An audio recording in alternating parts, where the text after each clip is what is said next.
Hello. This is my first time ever doing a stream on YouTube, so hopefully you can hear me and you can see me okay. Just noodling around to give it a minute or two before anyone comes in.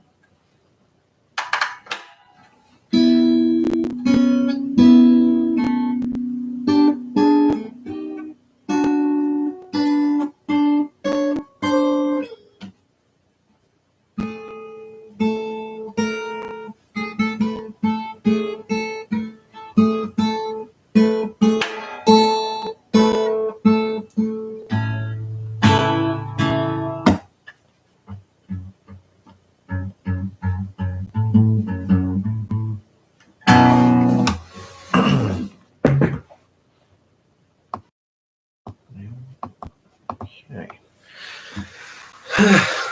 All right. Well, I suppose I might as well do this while no one's watching.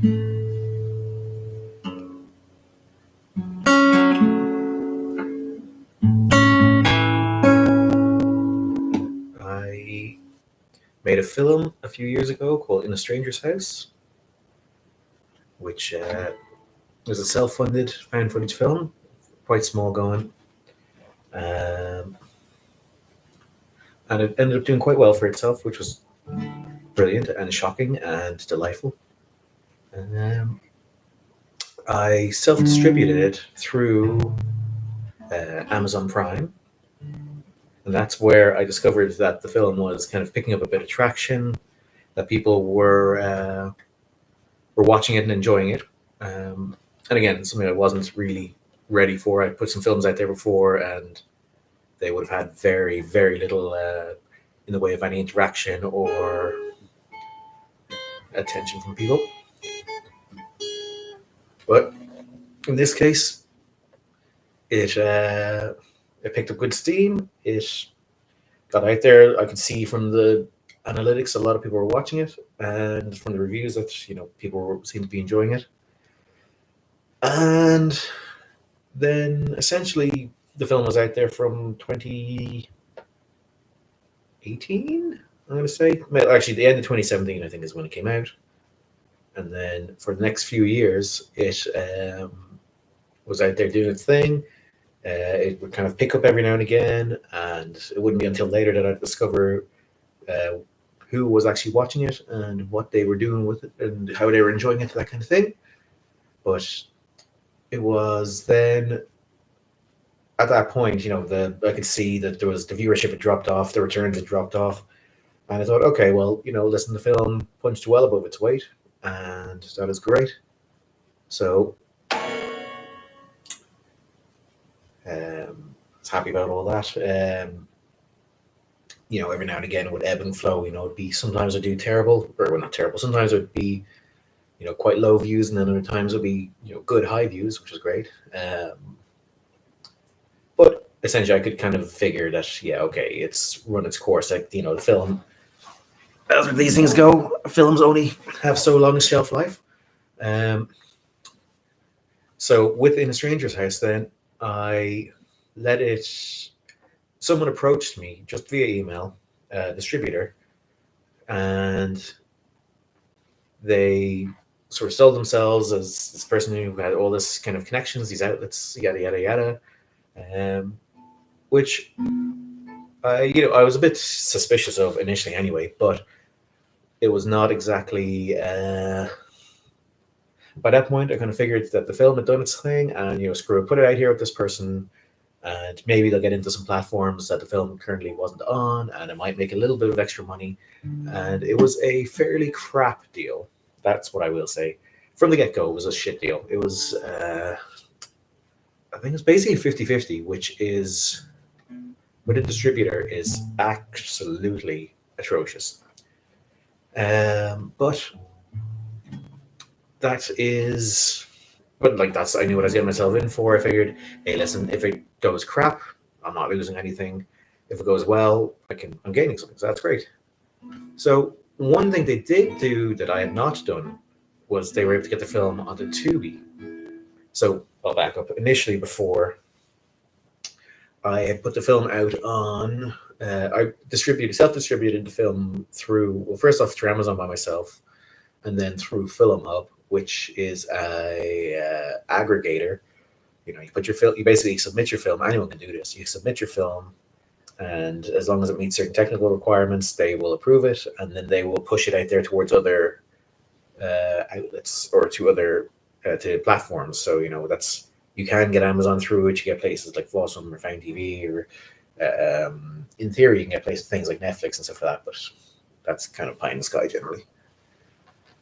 But I never actually got Tubi for it, so I went with this crowd, and they got the film onto Tubi, which was brilliant. Especially because I could see that a lot of the forums started sort of mentioning In a Stranger's House a lot more than they had before, which is great. So it meant that the film was suddenly getting a lot of attention. It was getting, and it was working. I mean, people, that Tubi is a free platform apart from you watch ads, and people were watching and enjoying. So I can see as well that as with these things go, a lot of people were mentioning Tubi, and I could see that the numbers on Amazon were going up as well. So eventually, I got a royalties report every quarterlies, if you will, which tells us how much the film had made in that last 3 months. And I guess the first warning sign should have been the fact that it took quite a while for them to give me the first quarterlies. Normally, a company of any reputable standing should kind of give you that, without you asking. Say, at the moment, my sales agent for Bring Out the Fear, every quarter they will send me a quarterly report showing me how the film's doing, whether or not and how the film is done as well historically. So whether or not I get any benefit out of that, I don't know, but it's there. That's what it is.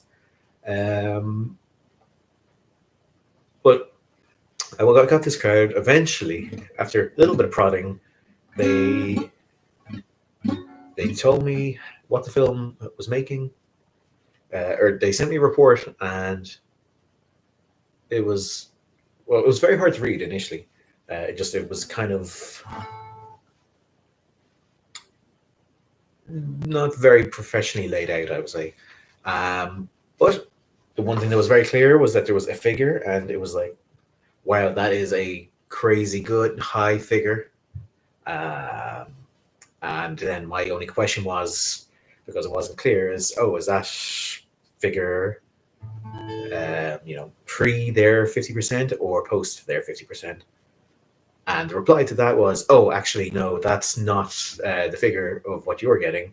The figure of what you're getting is actually, I'll tell you the number, was about $250 or $300, which is, not a, I mean, listen, $200 or $300 is nothing to be sniffed at, but the other figure that I was looking at was, I can't quite remember what it was, but I think it was kind of in the 3 or 4,000 territory, which is, you know, substantially more, especially when you're talking about indie filmmaking.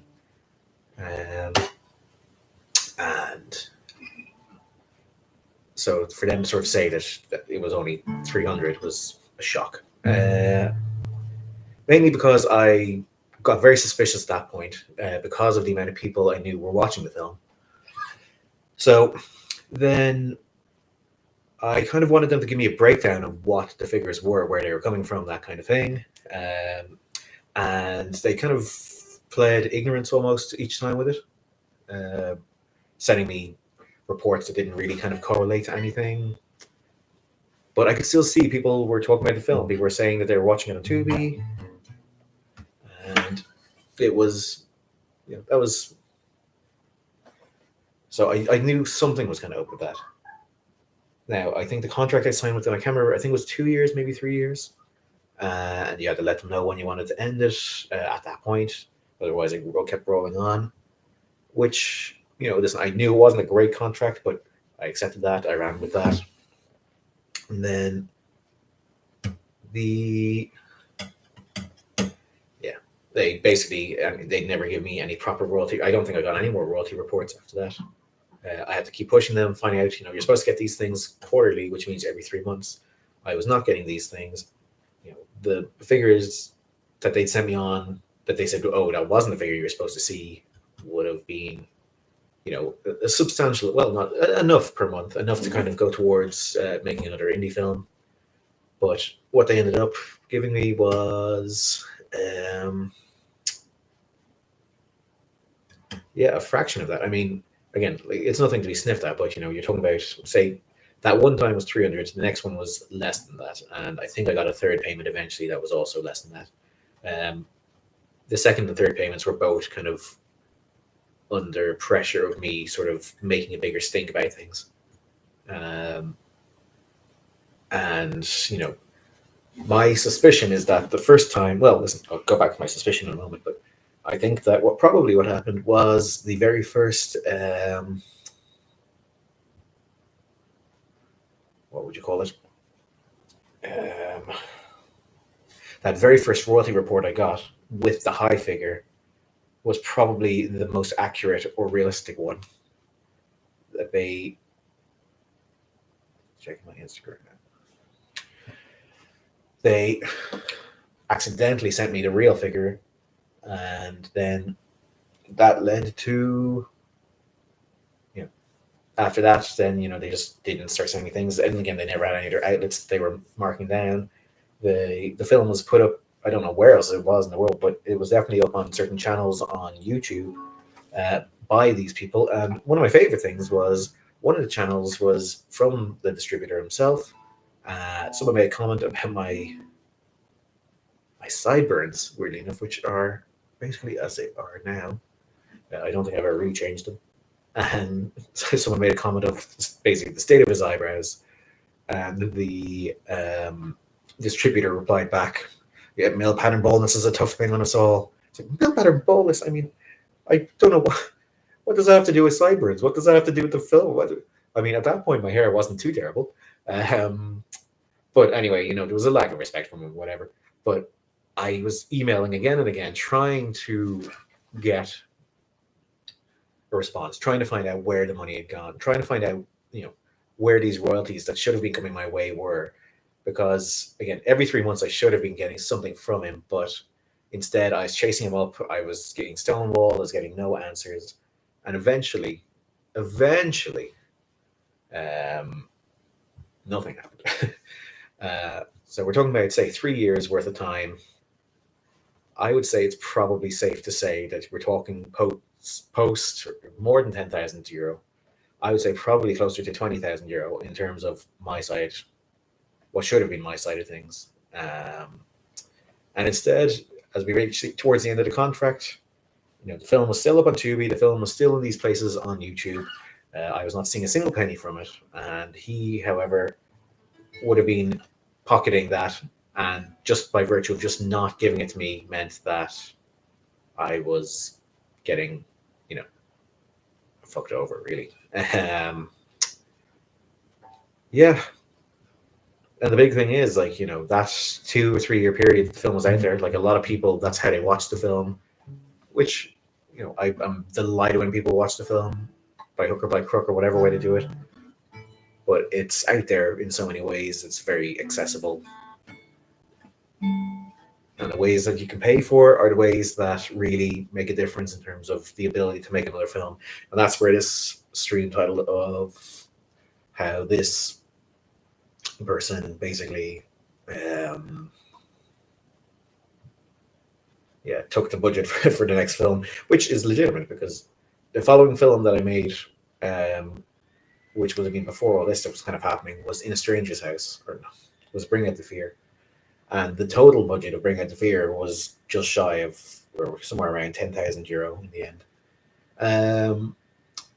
And as my guess is very much that the money that this person withheld from me and has to this day withheld from me is probably more than that. So I sit here.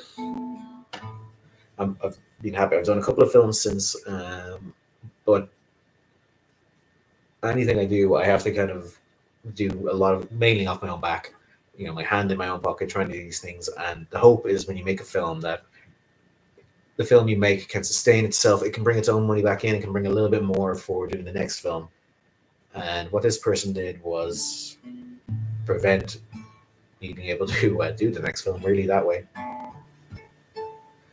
I have several scripts that if I was sitting here with the money that I think should have come my way from this deal, I think instead of me kind of here tipping away, trying to figure out how to get the finances sorted for another film, that film would have happened. It would have been made. It would have been shot. And right now we would have been talking about this new film.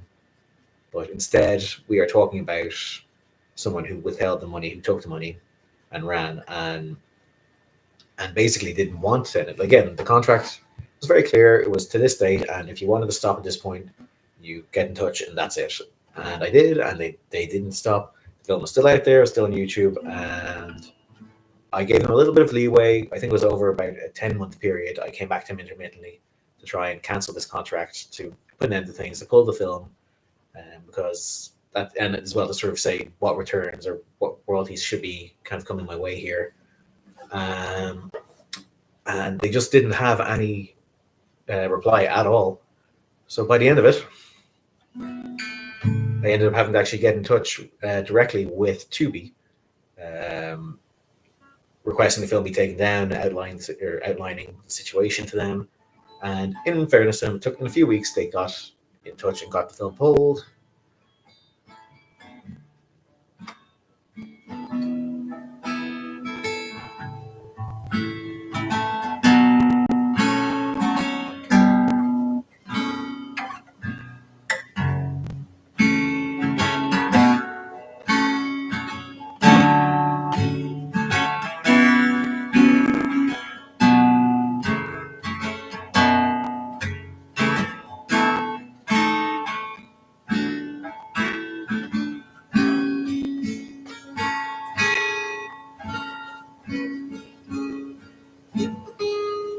That's what I get for not trusting my gut and going with predatory deal that I should have known wasn't too good to be true. It was fairly shit altogether, but I went with the shit deal and I got shit on my hands from it and missed out on a load of money that should have come in. I say a load of money in relative terms. In filmmaking terms, not very much money, but enough to have made another film of the scale that I've been making my films at. And it's funny, I got the film pulled from Tubi. I got in touch with the different crowds on YouTube to say that this licensing, this person doesn't have permission to do licensing anymore, so please remove the film. And again, a couple 100,000 views on YouTube and not a single penny towards us, the filmmakers. So ending up here as someone who has not got another film happening right now. Is international situations are really putting a kibosh on the next film happening, whatever that's going to be. I don't really have a say in that part, but Yeah, it has been a wild ride, but like I've been very grateful that people have watched and enjoyed DISTORT. Um, that one was made not as a response to this. I don't make films for the budgets I make them at because I'm trying to do things on the cheap. I'm doing it because I want to make films, and that was the only way to do it. Um, and to have to deal with a predatory distributor that basically took the money, withheld the money, never let me know about the money that should have been coming my way for things. The fact that they were very quiet. I mean, initially I thought there might have been health problems with the person, but I think that it's very, very likely that they just didn't want to sort of say to me that, yeah, I conned you, that I've got your film, I've put it on these platforms, I have these views coming in on Tubi, and I'm just not going to tell you any of these figures, and I'm not going to tell you how much money you should have from it, and I'm just not going to give you any money from it, and I'm just going to ghost you, or I'm going to make fun of you on on YouTube. So that is, yeah, that's the skinny of that. If I was to give any advice for any filmmakers out there, any filmmakers, a huge thing would be to go with your gut with things. If you make a deal with someone that feels like feels a little bit iffy and a bit off, it probably is. Distributors, there's a lot of distributors out there in the world at the moment, and they are very much not created equal. There's a lot of them out there who talk very big and have contracts that give them an awful lot of power and leeway that they probably don't deserve. Um, and it's kind of up to you as the filmmaker to decide that I'm not going to let myself be taken advantage of this way. Within a stranger's house, I knew I was going into a dodgy contract, and in a way, I was letting myself see what way it was going to be, and it turned out to just be absolute nonsense. So, um, but these things are sent there for us to learn. Uh, I don't know. Older people learn from my mistakes. I don't know. A few people have hopped in and out of this stream. Whether or not they are filmmakers who might get any sort of use out of it, I don't know.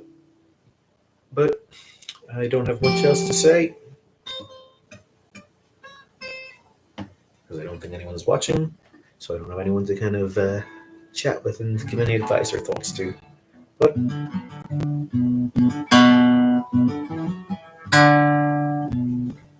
I'm glad that I put this out into the world, and I'm going to remove it from the world just as fast, I think. But yeah, that's the funny part of things, isn't it? I can put this out there, and I can remove it, and that's that. People won't know anything about this unless someone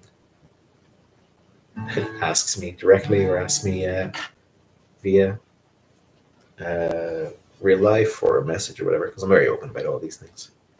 But yeah, well, I guess that's the lesson, kids, is watch out. Do not let people take advantage of you.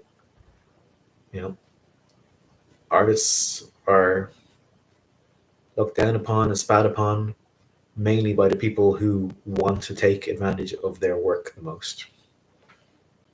That is that. Well, I'll end this here. But Richard, why now? Why not 23 minutes ago? Well, because this was a good experiment to try out.